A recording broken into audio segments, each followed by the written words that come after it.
let's talk a little bit about the nature of the mitzvah of tefillah in general, okay? The source for the mitzvah of tefillah appears in the Gemara in Brachot, Daf Vav Amud Bet. Rabbi Yossi bar Chanina Omer, Tefillot avot tiknum. Rabbi Yehoshua ben Levi Amar Tefillot kineged tmidim tiknum. Very famous Gemara. I was just, you were all with me. I was about to say, I was just at a shiur where someone complained about referring to things as famous because it makes people feel bad if they've never heard of it. I was at Rabbi Ebner when we went to the shiur before Yom Kippur, right? Complained about that. But I still think this is a famous Gemara. Right, so the Gemara discusses the machloket, whether tefillot were established by the avot or are established corresponding to the karbanot. Tanya kavatei Rabbi Yossi bar Chanina, Tanya kavatei Rabbi Yehoshua ben Levi. So there's a braita that supports each position. Tanya kavatei Rabbi Yossi bar Chanina, Abraham zikain tefillat shacharit, shenemar, וישכם אברהם בבוקר אל מקום אשר עמד שם, ואין עמידה אל התפילה, שנאמר, ויעמוד פנחס ויתפלל. יצחק תיקן תפילת מנחה, שנאמר, ויצא יצחק לסוח בשדה לפנות ערב, ואין שיחה אל התפילה, שנאמר, תפילה לעני כי יעטוב, ולפני השם ישפוך שיחו. יעקב תיקן תפילת ערבית, שנאמר, ויפגע במקום וילן שם, ואין פגיעה אל התפילה, שנאמר, ואתה אל תתפלל בעד העם הזה, ואל תישא באדם רינה, בתפילה, ואל תיפגע בי. Okay, that was a lot. It was all the one braita. So I just read the braita beginning to end. Before we go into the details of the braita, overall, what did the braita just do? It talks about each tefillah, like who made precedent for each. So what's the about who established tefillah? Yeah, this is pretty standard. That the Gemara often tries to explore the basics, right? We all assume that there's this obligation of tefillah, and Masechet Brachot discusses at length the details of what time to daven and when and how many times a day. And the Gemara, often the job of the Gemara is to say, wait a minute, let's roll this back to the basics. Who says that there's an obligation to pray at all, right? So that's what the Gemara is doing here. Where does the obligation of tefillah come from to begin with? And that's the machloket. Always, Jack, your question is a good question in general in learning. When there's a machloket like this, which is a machloket in source, you always have to ask, is it just a machloket of a source, or is there some sort of nafkamina? Like, does it matter to me if it comes from here or comes from here if the result is the same? So let's see the sources and let's talk about that. Okay, so possibility number one is that the tefillot were established by the avot, and then, as Ayelet said, we go through tefillah ba tefillah. There are 3 tefillot in a day, so each tefillah, and conveniently, there are 3 tefillot a day, and there are 3 avot. Perfect, right? So it happens to work out very nicely that each one of the avot is credited with establishing one of the tefillot. Let's run through the details, even more in terms of the structure first. How do we figure out? I mean, it never says anywhere explicitly, maybe by Yitzhak, we'll see. It doesn't really say explicitly everywhere that Abraham and Yaakov, okay, I'll say Abraham for sure. It definitely doesn't say explicitly anywhere that Abraham davened. So how are we gonna prove that they each davened?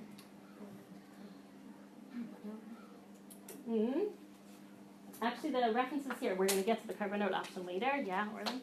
It's going to reference another pasuk that speaks about tefillah in the sense of those words that are used in the pasuk. Good. We're going to find verbs that are associated with the avot and prove that those verbs really mean tefillah. That's why I caught myself when I said it never explicitly says that the avot daven, because it never uses the verb lihitzpalel for any of the avots, but it uses other verbs within narratives about the avot, and then through other psukim, as Orly said, we're going to establish that these verbs really imply tefillah. So, in the case of Abraham, what does the pasuk say that Abraham did in Bereshit Yutet? He woke up early in the morning and stood, okay, and that's where ein amidah el tefillah. And if you think about it for a minute, it is sort of funny that it tells us that he stood, right? He woke up in the morning and he stood, right? Why do we need to know that he stood up and we call for Esrei Amidah? Exactly. So what does it mean? I mean, again, Shad and Pasuk, it doesn't say that Abraham davened, but it does seem to tell us a seemingly inconsequential fact that he stood. And so we understand that the verb stood does not mean just physically that he stood, but it means amidah, to stand before God. Shene'emar, how do I know that that amidah, right? No, so you're saying we call amidah tefillah, but really, why do we call amidah tefillah is really based on this pasuk, right? What do we justify calling tefillah amidah? Because amidah implies tefillah. Because it says in Tehillim, Vayamod Pinchas V'Yipalel, right? So we don't actually have Abraham, the Shorosh V'Yipalel for Abraham, but we do have the Shorosh Amidah, and in Tehillim we associate the Shorosh Amidah with V'Yipalel, right, with Tefillah. So if in Tehillim Pinchas is described as standing and praying, so then when Abraham is just described as standing, we understand that it really means he was standing in prayer. Okay. Yitzchak again is closer to being maybe pshat even that he davened, because in Yitzchak's case, Yitzchak lasuach basadeh lifnot erev. Yitzchak went. This verb lasuach is actually, like, we actually don't know for sure what this verb means, right? What does it mean, lasuach basadeh? It's a machloket mefarshim, exactly on what, in this case, in other words, in the first case, I know vayamod, I know what pshat is. Pshat means he stood, and I'm understanding that standing in this case implies before God. In the case of lasuach, there's actually machloket about what is pshat in the word lasuach. It is not a common verb. So what could it mean? So like we often do, when we aren't so familiar with the verb, we try to figure out like a noun, like what's the shoresh? What noun do we know?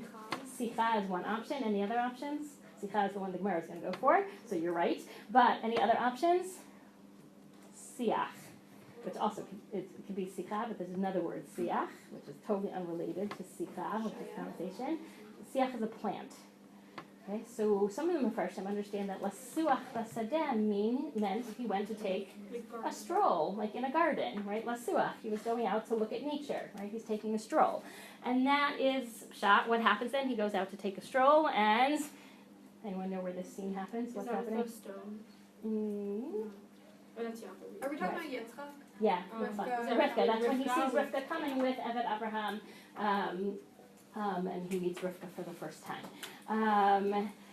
But Ariel is correct. It could also mean sicha, and that is obviously the option that the Gemara is going for. Ein sicha, and sicha we would translate in modern Hebrew as conversation, but we're saying again, ein sicha el tefillah, right? Sicha really means tefillah. Again, we can say if it really means he went out to converse in the fields, with whom is he conversing out in the fields by himself, right?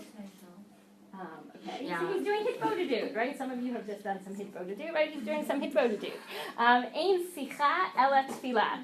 So the Gemara says sicha means tefillah. It means conversing with God. And again, we have a pasuk from Tehillim to back that up. Shene'emar tefillah la'ani ki ya'atov v'lifnei Hashem yishpoch sicho. Here it's very clear that the siach here that is being, it says tefillah la'ani, right? A tefillah, this is a tefillah for an impoverished person as he wraps himself up and he pours out his conversation before God, right? So this is conversation which is clearly with God. And then Yaakov tzikein tefillat arvit shene'emar v'yifka b'makom v'yalan sham ve'ein pigia el tefillah. Okay, we already know what's going on here. This is Yaakov and the stones. We already answered that question before. Yaakov, again, pshat we would probably translate v'yifka b'makom is like he came upon the place, he arrived at the place. But the word v'yifka is a somewhat unusual verb to be used for that. So what is tefillah? It is again tefillah based on a pasuk this time from Yirmiyahu, which says al tifgadi. It's actually a place where it's Yirmiyahu, God is saying, don't pray on behalf of Am Yisrael. Like, I'm angry. I don't want you to pray on their behalf right now. So it's al titpa'el ba'ad hamazeh, and then at the end of the pasuk it says al tifgabi. So tifga is clearly a synonym. It's parallelism in the pasuk to tefillah. So we have 3 instances where we have verbs that imply tefillah, amidah, sicha, and piviyah all imply tefillah, and each verb is used with one of the avot, and conveniently enough, each of these verbs we're told when they happen. So Abraham's amidah happens when? The beginning of the pasuk tells us, V'eshkem baboker, he woke up in the morning and he stood before God. And Yitzchak's conversation with God was lifnot erev, right, in the afternoon, as evening is approaching, and less clear. The last one. No, sorry, take it back. Totally clear. Yaakov's tefillah is Vayifga b'makom vayal and sham, it isn't clear from those words when it happened, but the next thing we know he does is collect the rocks to sleep on, to go to sleep, okay? So this is how we have 3 tefillot, 3 avot, 3 times a day. What does Vayifga mean? Again, pshat, I would probably translate it as like he came upon the place. So he arrived, but it has like an implication of more like happenstance, like.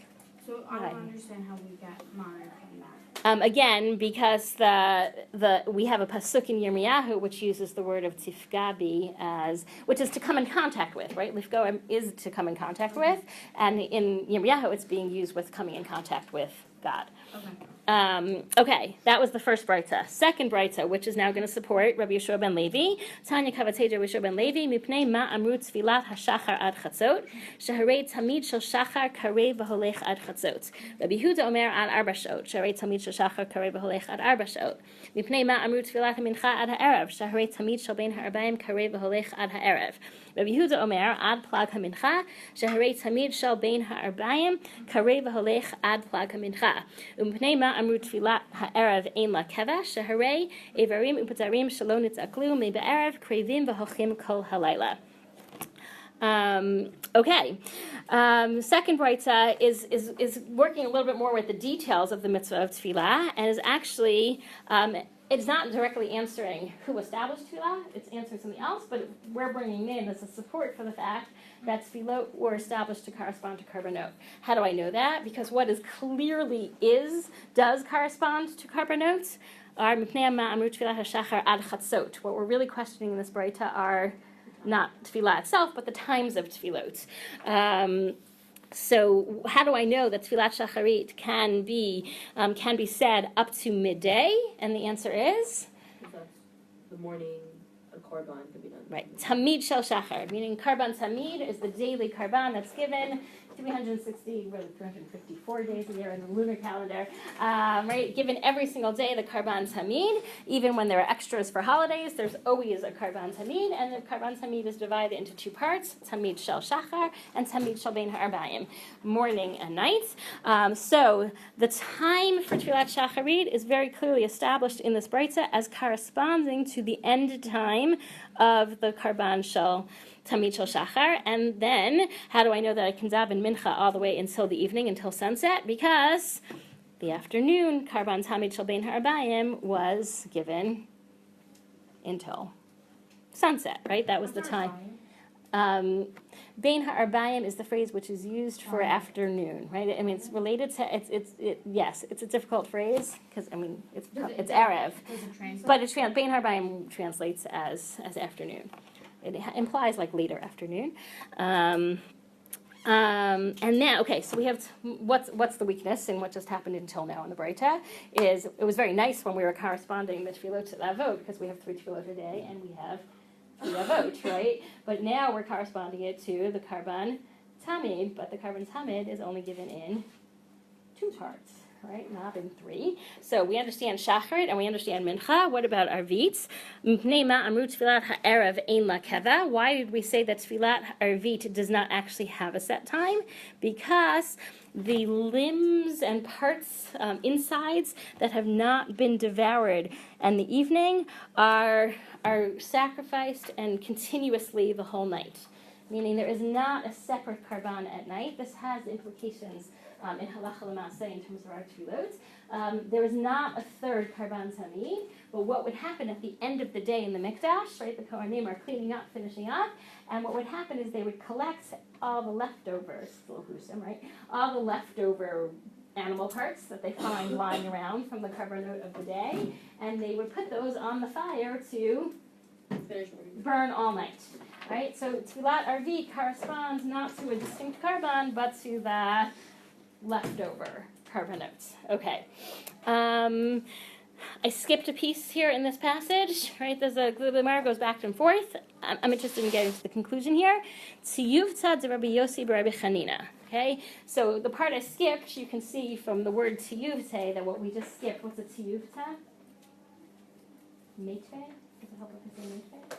It's like an attack. It's an attack. It's a contradiction, right? A tiyufta is a contradiction. It is usually a contradiction from a stronger source against a weaker source. So that's what I've skipped. The Gemara has brought in some contradictory sources. And so the Gemara says, you know what? Tiyufta to Rabbi Yossi bar Chanina. We really have a challenge to Rabbi Yossi bar Chanina. In the end, the Gemara concludes, Ella Tfilot avot tiknum v'asmechinhu rabbanan akarbanot. So the Gemara in the end concludes, this machloket, we actually don't have to choose sides in this machloket. They are not mutually exclusive. Sometimes, like, when there's a halacha l'maseh machloket, there's nothing you can do. You have to take a side. I actually always feel, I'll do a little brachot ad here. Learning Hilchot Brachot, I think, is one of the challenges in Hilchot Brachot. Is that like sometimes you just have to decide things, right? In Hilchot Shabbat, even in Hilchot Kashrut, I would say, using those as examples, if there's a machloket, you can often just, if you want to, I'm not saying this is the better way to approach halacha, but you can always fall on, well, I'm not sure, so I'll be machmir. I'm not sure if I'm allowed to do this, so I just won't. Right? Obviously, that's not like an ideal way to paskin, and it doesn't always work. And sometimes you need, there's good reason to want to do the thing that you're not sure about, and you should figure it out. But such an option to just default to chumrah exists in a lot of Erev halacha. In brachot, it really doesn't exist. Right? I'm not sure if I'm supposed to make this bracha or not, so I might want to say, I'll be machmir and I'll say an extra bracha, but then you have a bracha levatala, right? I'm not sure which bracha to make, but making the wrong bracha is a problem, so I can't just err to the side of caution and make another bracha. So I actually think that one of the great challenges of Hilchot Brachot is that you actually have to learn the halacha and come to some decisions in terms of the halachot. In this case, because we're having a much more hypothetical type of machloket, what's the source? So the Gemara in the end says, I don't have to prove this one right, prove that one wrong. I don't have to. I can say that they're both right because it's not mutually exclusive. I can say that the avot established our tefillot, right? They set a precedent for the idea of tefillah. Abraham, Shacharit, and Yitzchak, and Minchatayim, and Yaakov, Arvit. But then, asmachinhu Rabbanan akarbanot, the Rabbanan then were asmachinhu, somech, they kind of leaned it on. They relied on the karbanot for the times, the details, right? Creating the full framework of the tefillot, yeah. I was going to say, before we got to this, by something applies, why isn't it then the Kohanim, based their timings on the tefillah via vote, and not the fact that just as we could be dominating sort of in memory of the korbanot and in place of the korbanot, that the Beit HaMikdash didn't exist in their time either, and they weren't bringing 3 korbanot a day. Yeah, so they were sort of foreshadowing their desire to be a part of that world and to create that community that we become. That's a really nice idea. I never thought of it in those terms. It's a really nice idea, right? That both models, the avot and the Keneged Karbanot, are either pre or post to Mikdash, right? So they're both alternatives to Mikdash, although the avot are obviously giving Karbanot. Also, they're not, that world is not foreign to them, but not in a Karban Tamid sort of way. Right. Not in a constant working. Very nice, yeah. Okay, I want to go back to what I said to Jackie earlier, which is, okay, what's the nafkamina? What was this machloket about? Why does it matter to me? And the Gemara is sort of in the end of saying it doesn't matter to me. I'm going to adopt both things. But what do I know about the nature of mitzvot tefillah from this machloket? Started by man, right? It is not. What's really interesting in this Gemara is usually when we ask the question of where does the mitzvah come from, we usually anticipate God, a pasuk in the Torah, right? Where does the mitzvah come from? This Gemara does not produce such an answer, right? So according to this, and I like the way Sarah said it, that it was created by man, because I can't even say it's rabbinic if it's the avot, right? The second option would say it's rabbinic, right? It was the rabbis coming along and saying, we're not giving Karban Tamid anymore, let's create a replacement. The end, okay, so either way, we're seeing this as a man-made mitzvah, and that's something that we're going to definitely keep in mind as we continue. And if you recall, when we made the whole list on the board of all the mitzvot as mangrama, we pointed out that in the end, there was a difference between man-made mitzvot and divine mitzvot, and that women were actually more often obligated in the man-made mitzvot, right? Ner Hanukkah, all the mitzvot of Purim, right? All the rabbinic mitzvot asay, Shazman, we can't even call them mitzvot asay because they're rabbinic. Required to light Hanukkah candles. Absolutely required to light Hanukkah candles. Really? Well, we'll get there when it's closer to Hanukkah, but absolutely. Correct. So yes, there does seem to be a tendency that man-made mitzvot, women are more often obligated in fact, almost all, right? There might be one exception to this. We'll get there later. Okay, in terms of the mitzvah, before we get to we're going to explore more women's obligation in tefillot in terms of where the source is, and therefore women's obligation in tefillot. But before we go there, this idea that it's man-made, and again, the Gemara says they're both true. The avot obviously did not generate mitzvot, but they generated a precedent, right? They introduced the notion of conversing with God, siyah, of encountering God, right? So verbs are very powerful in terms of what they conceive of as tefillah, right? An encounter with God, a conversation with God, standing before God. They actually imply different things, I think. You think about what the verbs imply. Yeah. Don't we like to say like Cain was like the first person to bring a korban, like it was his idea, so like. But Cain wasn't supposed to bring a korban. Couldn't you say that really he did it? But that's bringing a carbon. This is something else. This is Cain when also- the avot give carbonot, but these are all stories which are absent carbonot, right? So and that's exactly. They seem to be mechadesh, this new idea of avodat Hashem of a different nature, which is again and again. I think the implications of the verbs are very different, right? Amidah before God. I think it also relates to the avot in their own way. Like I think that like the way that Abraham davens, if you're saying that like Amma is like tefillah, and the way that like Yitzhak does it, and Yaakov does it, like very much speaks to their character and their connection to God. Yeah.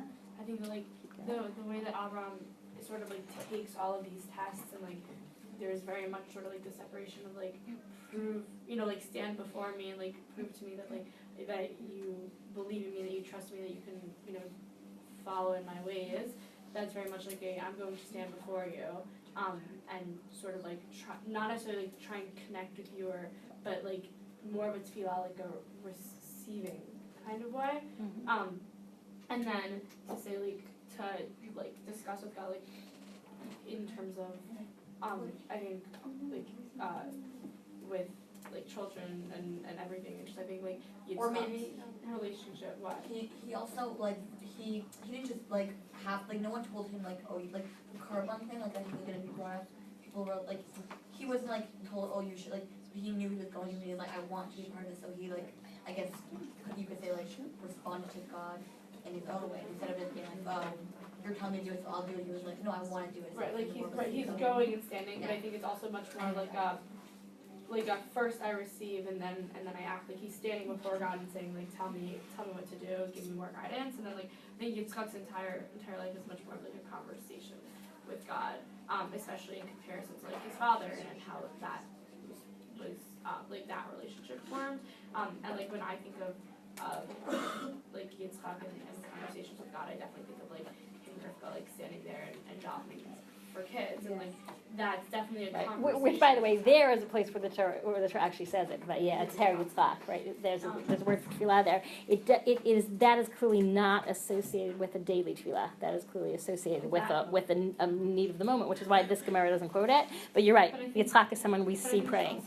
I think it's also interesting that this is happening when he's first seeing. Yeah, that's nice. Rivka, and then that is happening sort of in another stage in their marriage, maybe the next stage sort of, and I think that Rivka brings out the prayerful in Yitzchak. Yeah, okay. And I think that Yaakov is this constant journey, right? It starts with Yaakov that we go to Mitzrayim and that we then go in the desert and that we don't come to Israel on this constant journey. The fact that his tefillah happens when he gets to a new place on this journey and he's traveling and wandering on his own right before he literally makes a pillow out of a bunch of rocks, right? That also there's a harshness to his relationship with God. Very much Good. his relationship with God.